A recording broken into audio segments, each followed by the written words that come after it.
दूसरी खाद पर यदि आप यूरिया के साथ जिंक इस्तेमाल करते हैं तो उत्पादन में और हरियाली में चार चांद लग जाएंगे। तो जिंक यूरिया के साथ मिक्स होकर के बहुत अच्छा काम करती है। यूरिया के साथ आपको इस खाद का इस्तेमाल करना है, बहुत ही लाजवाब आपको रिजल्ट देखने के लिए मिलेंगे।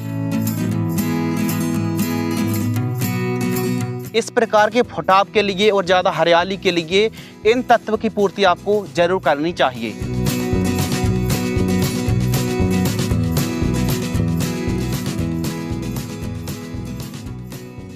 किसान भाइयों नमस्कार, जय श्री राम। आज की इस वीडियो के माध्यम से हम बात करने वाले हैं गेहूं की फसल पर सेकंड खाद, दूसरी खाद पर कौन कौन से तत्वों की हम पूर्ति कर रहे हैं ताकि आगे चल के जड़ों का विकास शानदार हो, टेलरिंग, फुटाव की संख्या और साथ ही ज़्यादा से ज़्यादा हरियाली देखने के लिए मिले। तो हम सेकंड खाद पर यूरिया जिंक इस्तेमाल करने वाले हैं।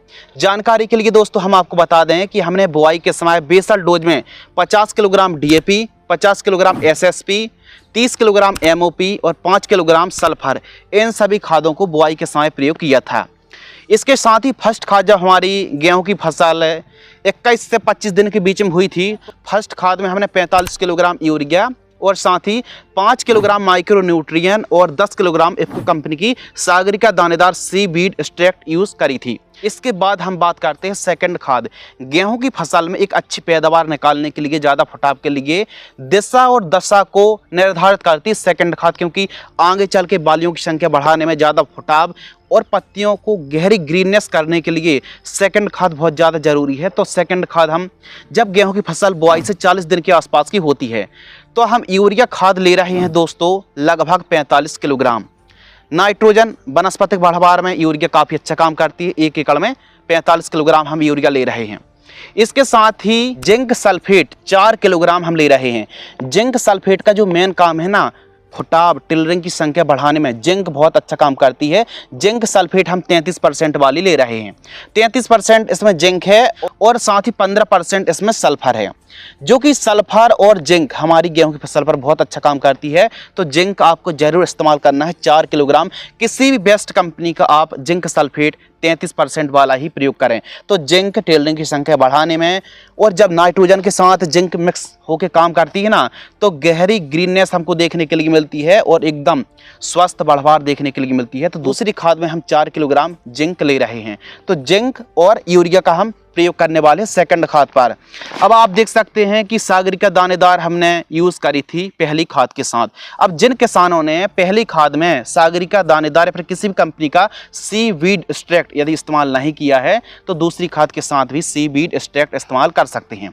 सागरिका दानेदार बहुत अच्छा काम करती है फुटाव, टेलरिंग की संख्या बढ़ाने में। और आपने देखा होगा ना कि जैसे गेहूं की बुआई होती है तो जब छोटी छोटी 2-3 पत्ती गेहूं होती, पीलापन की शिकायत देखने के लिए मिलती है। तो ऐसी कंडीशन पर सागरिका पहली खाद में बहुत अच्छा काम करेगी। यदि आप पहली खाद में सागरिका दानेदार का इस्तेमाल नहीं कर पाए हैं तो दूसरी खाद में भी आप यूज कर सकते हैं। तो चलिए हम इनको मिक्स करके 1 एकड़ में प्रयोग करते हैं।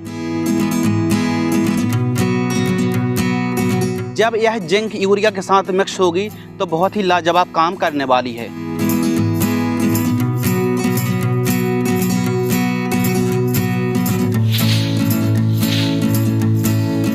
यूरिया के साथ जब जिंक मिक्स होती है तो बहुत ही गेहूं में पावरफुल रिजल्ट बढ़ जाते हैं। और ख़ासकर जब हम टेलरिंग की बात करते हैं तो टेलरिंग की संख्या बढ़ाने में यूरिया और जिंक बहुत अच्छा काम करती है। तो गेहूं के किसान जिंक अवश्य इस्तेमाल करें।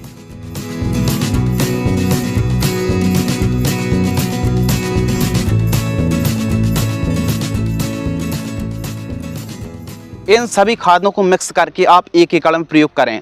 यदि हम खर्च की बात करें तो 1 एकड़ में यदि आप जिंक और यूरिया 1 एकड़ में इस्तेमाल करते हैं तो लगभग 800 रुपये के आसपास का खर्च आने वाला है। तो इन सभी को यदि आप अपनी गेहूं की फसल पर यूज करते हैं और खासकर जिंक ना फुटाव में, टिलरिंग की संख्या बढ़ाने में बहुत अच्छा काम करती है। तो इनको आपको सिंचाई के साथ प्रयोग करना है। और तीसरी जो खाद है, थर्ड खाद में कौन कौन सी न्यूट्रिशन की पूर्ति आपको करना चाहिए, इसकी जानकारी के लिए बहुत जल्द चैनल पर वीडियो आने वाली है। तो चैनल को सब्सक्राइब कर लीजिए। फर्स्ट खाद के साथ गेहूं में हमने पहली खाद में कौन कौन सी खाद और कैसी मात्रा पर प्रयोग किया है, तो इसकी जानकारी के लिए हमारी यह वीडियो अवश्य वॉच करें। धन्यवाद।